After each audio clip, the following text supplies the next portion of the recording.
나 다니엘에게 처음에 나타난 환상 후 벨사살 왕 제3년에 다시 한 환상이 나타나니라.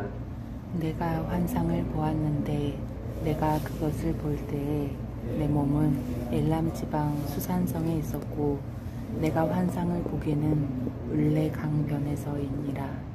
내가 눈을 들어본즉 강가에 두 뿔 가진 순양이 섰는데 그 두 뿔이 다 길었으며 그중 한 뿔은 다른 뿔보다 길었고 그 긴 것은 나중에 난 것이더라. 내가 본즉 그 순양이 서쪽과 북쪽과 남쪽을 향하여 받으나 그것을 당할 짐승이 하나도 없고 그 손에서 구할 자가 없으므로 그것이 원하는 대로 행하고 강하여졌더라. 내가 생각할 때 한 수렴소가 서쪽에서부터 와서 온 지면에 두루다니되 땅에 닿지 아니하며 그 염소의 도는 사이에는 현저한 뿔이 있더라. 그것이 두 뿔 가진 순양 곧 내가 본 바 강가에 섰던 양에게로 나아가되 분노한 힘으로 그것에게로 달려가더니 내가 본즉 그것이 순양에게로 가까이 나아가서는 더욱 성내어 그 순양을 쳐서 그 두 뿔을 꺾으나 순양에게는 그것을 데려갈 힘이 없으므로 그것이 순양을 땅에 엎드러뜨리고 짓밟았으나 순양을 그 손에서 벗어나게 할 자가 없었더라. 순염소가 스스로 심히 강대하여 가더니 강성할 때에 그 큰 뿔이 꺾이고 그 대신에 현저한 뿔 넷이 하늘 사방을 향하여 났더라. 그중 한 뿔에서 또 작은 뿔 하나가 나서 남쪽과 동쪽과 또 영화로운 땅을 향하여 힘이 커지더니 그것이 하늘 군대에 미칠 만큼 커져서 그 군대와 별들 중에 몇을 땅에 떨어뜨리고 그것들을 짓밟고 또 스스로 높아져서 군대의 주제를 되져가며 그에게 매일 드리는 제사를 없애버렸고 그의 성소를 헐었으며 그의 악으로 말미암아 백성이 매일 드리는 제사가 넘긴 바 되었고 그것이 또 진리를 땅에 던지며 자의로 행하여 형통하였더라. 내가 들은즉 한 거루가니가 말하더니 다른 거루가니가 그 말하는 이에게 묻되 환상에 나타난 바 매일 드리는 제사와 망하게 하는 죄악에 대한 일과 성소와 백성이 내준바되며 짓밟힐 일이 어느 때까지 이룰고 하매 그가 내게 이르되 2300 주야까지니 그때의 성소가 정결하게 되리라 하였느니라. 네. 아멘. 다니엘서 8장은 바벨론 제국의 왕 벨사살 3년에 다니엘이 두 번째 본 환상과 그에 관한 해석을 말하고 있습니다. 다니엘이 본 환상은 두 뿔을 가진 순양과 이 순양을 무너뜨리는 순염소에 관한 것인데 이 환상은 바벨론 제국 이후에 일어날 나라들의 교만과 흥망을 알려주는 것입니다. 먼저 다니엘이 본 환상 속의 순양은 우리가 내일 볼 8장 후반부에서도 해석을 해줍니다만 메데 바사 제국을 가리킵니다. 메데 바사의 연합 세력은 바벨론 제국을 무너뜨립니다. 두 세력의 연합이기에 두 뿔을 가진 순양으로 나타나는데 후에 이 연합 세력은 바사, 곧 페르시아가 주도권을 쥐고 통치하게 됩니다. 그래서 페르시아 제국의 시대가 열리는 겁니다. 페르시아, 다시 말하면 바사 제국은 동쪽에서 일어난 나라이기에 거기서 시작해서 서쪽과 북쪽과 남쪽으로 세력을 확대해 가는데 어찌나 강한지 이 제국을 당할 자가 아무도 없습니다. 이렇게 순양이 강성함을 떨치고 있는데 한 수렴소가 서쪽에서 나타납니다. 이 수렴소는 그리스, 다시 말하면 헬라 제국을 의미합니다. 그리고 5절에 언급된 이 염소의 두 눈 사이에 난 현저한 뿔은 헬라 제국의 대왕 알렉산더를 가리킵니다. 서쪽에 위치한 그리스에서 시작된 헬라 제국은 아주 빠른 기동력을 가지고 주변을 정복해 가기 시작합니다. 5절에 온 지면에 두루 다니되 땅에 닿지 아니한다. 이 표현은 아주 빠르고 신속하게 움직이고 있음을 의미하는 표현입니다. 수렴소로 상징되는 헬라 제국은 두 뿔 가진 순양으로 상징되는 바사 제국을 무너뜨려 버립니다.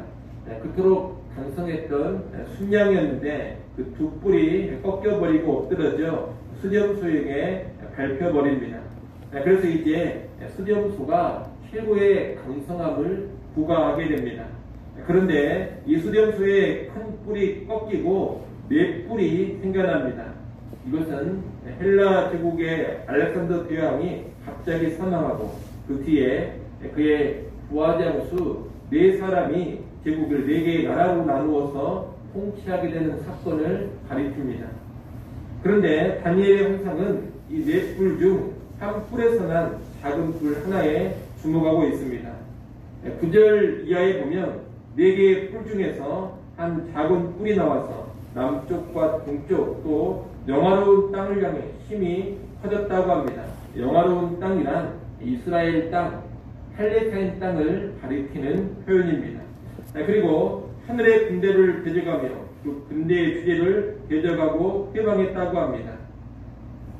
이 작은 뿔은 알렉산더가 죽은 후에 나누어진 나라 중에 하나인 시리아의 8번째 왕인 안티오쿠스 에피파네스 4세를 가리킵니다. 지난 시간에도 잠깐 말씀드렸는데 이 안티오쿠스 에피파네스 4세는 아주 폐역한 왕이었습니다. 그는 강력한 군대로 주변 나라들을 정복하고 모든 일에 통통합니다. 그리고 강함을 근거로 자기 멋대로 행하고 놀랄 정도로 파괴적인 행위를 하면서 스스로 큰 체합니다.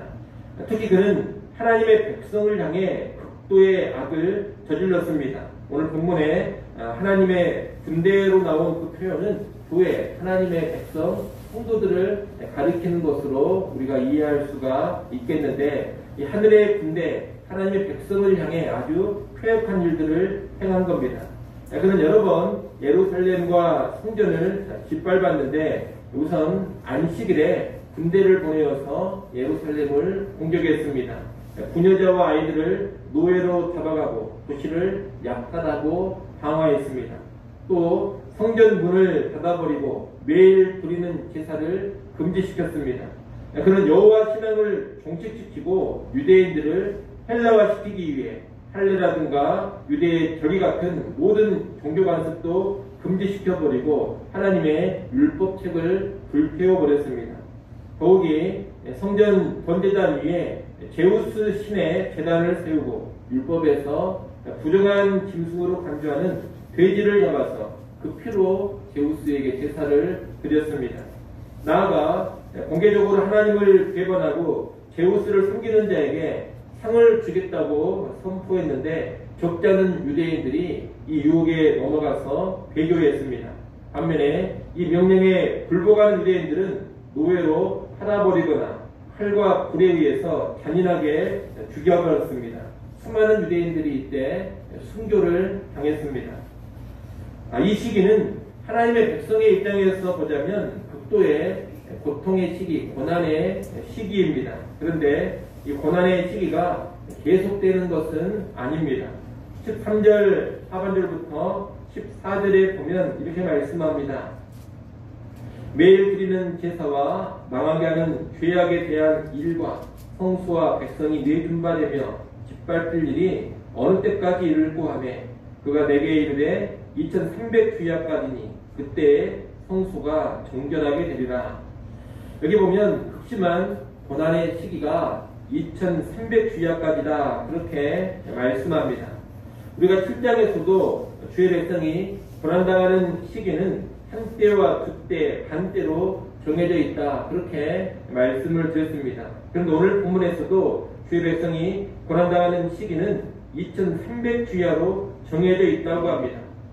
이 한때, 두때, 반때 또 2300주야 이것을 가지고 연도와 날수를 이리저리 계산을 하기도 하는데 그런 계산은 우선적으로 중요한 것은 아닙니다. 핵심은 뭐냐? 정해진 때, 유한한 때, 끝이 있는 기간이라는 겁니다. 특별히 고난의 시기와 연관해서 그때에 성소가 정결하게 되리라 그렇게 말씀합니다. 이것은 극심한 고난의 시기를 통하여서 모든 더럽고 부정한 것들이 제거될 것을 말하는 겁니다. 외식적이고 형식적인 신앙, 하나님만을 순전하게 사랑하지 않고 하나님과 세상을 동시에 사랑하는 모습들, 또한 참된 믿음이 없는 거짓 신자들이 믿음을 가장하고서 하나님의 백성 안에 들어와 있는 모습들, 이런 것들이 심한 고난을 거치면서 다 제거되어 버리고 정결하게 되는 겁니다. 오늘날도 그렇습니다. 심한 고난이 찾아올 때 교회에 진정한 믿음이 드러나게 됩니다. 또 교회 안에 들어와 있는 거짓 신자들이 심한 고난을 통하여서 다 사라지게 됩니다. 또 교회 안에 들어와 있는 세상을 사랑하는 모습, 퇴소화된 모습들, 이런 영적인 불순물들이 심한 고난을 거치면서 다 제거되어집니다. 한마디로 고난을 통하여서 주의 백성, 교회, 성소가 정결하게 되어진다는 겁니다. 하나님은 교만한 세상 제국들의 폐역을 허용하시면서 자기 백성이 정해진 고난의 때를 지나게 하십니다. 그리고 이를 통해서 자기 백성을 순수하고 정결한 신앙의 공동체로 다시 세워지게 하시는 겁니다. 이렇게 하나님께서는 성소의 정결, 그의 백성의 정결을 위해서 세상 나라를 사용하시기도 하지만 이 세상 나라는 그의 죄와 폐역으로 인해서 결국 하나님께 심판을 받게 됩니다. 오늘 본문에 보면 이 세상 나라들의 특징이 뭐냐면 강함과 교만입니다. 강하니 교만해지는 겁니다. 순양도 그렇고 순념토도 그렇고 넷불 사이에서 난 작은 뿔도 그렇고 모두 다 강합니다. 그러면서 이 강한 존재들이 보이는 공통점이 하나 있는데 원하는 대로 스스로 마음대로 행한다는 겁니다. 오늘 보면 4절 맨 뒤를 한번 보십시오. 거기 보면 순양에 관한 이야기인데 이 순양이 원하는 대로 행하고 그렇게 되어 있습니다.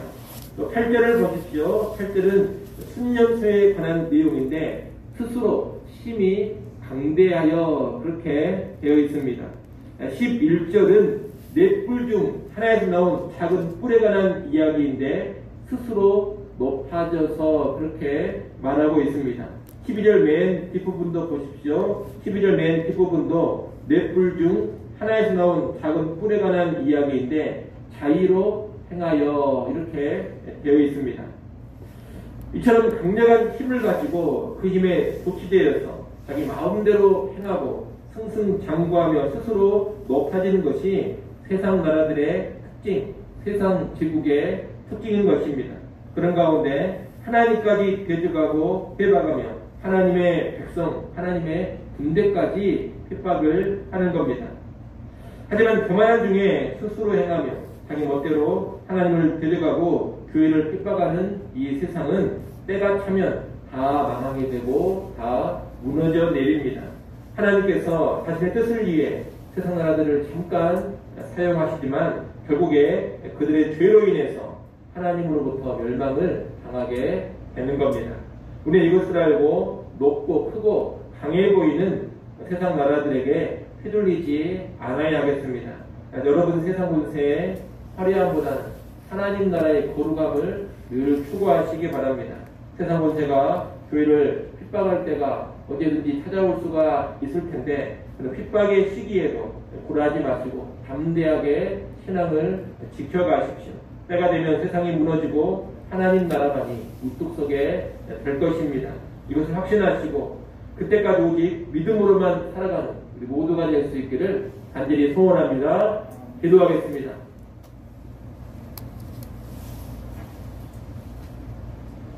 하나님 아버지, 메데 바사 제국과 힐라 제국에 관한 예언의 한 상을 우리가 보았습니다. 세상 나라들이 강하게 일어나고 이 세상 나라들이 하나님을 데려가고 주의 백성들을 더 세게 핍박하지만 그들은 정해진 때가 있고 때가 다 차면 결국 무너져 버리고 하나님 나라만이 우뚝 선다라는 것을 보았습니다. 오늘 우리가 이 땅을 살아갈 때도 강력한 세상 나라들이 하나님을 데려가고 교회를 핍박하더라도 그들은 정해진 시한이 있고 마침내 하나님께 심판받아 무너진다라는 것을 분명히 알게 하여 주옵소서. 하나님 이미 다 알려주셨사오니 이 말씀 붙잡고 환난과 핍박의 시기에도 우리의 믿음 잃어버리지 않게 하시고 죽음을 불사하고 우리의 신앙을 지켜나가는 참된 주의 백성들 되게 하여 주시옵소서. 세상 나라에 불복하지 않게 하시고 하나님 나라를 위하여 충성할 수 있는 참된 주의 군대, 주의 백성 되기를 간절히 원합니다. 아버지 하나님, 또 이 새벽 시간에 하나님께 나와 기도하게 해주셔서 감사합니다. 주께 나왔사오니 하나님과 친밀히 교제하는 시간 되게 하시고 하나님을 인하여서 기쁨과 만족을 누리게 하여 주시옵소서. 오늘 하루를 살아갈 때에도 주님 주신 힘으로 살아가게 하시고 하늘 평안 누리며 살아가게 하여 주옵소서. 예수님의 이름으로 기도드리옵나이다. 아멘.